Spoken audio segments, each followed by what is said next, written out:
Patay sa pamamaril ng mga hindi pa nakikilalang salarin ang isang lalaking dati nagsumuko raw sa Oplan, Tokhang.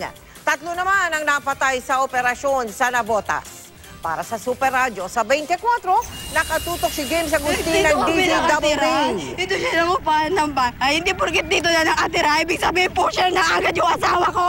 Ito ang himutok ni Jocelyn de la Cruz nang malamang kasama pala ang kanyang kinakasamang si Alan Uba sa 3 napatay ng mga pulis sa bypass operation sa Market 3, Barangay NBBN, Navotas City kagabi.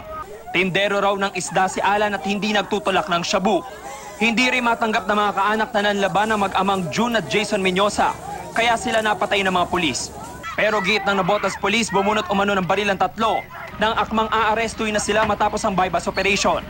Pangunahing source daw ng ilegal na droga sa buong Navotas ang mag-amang Menyosa.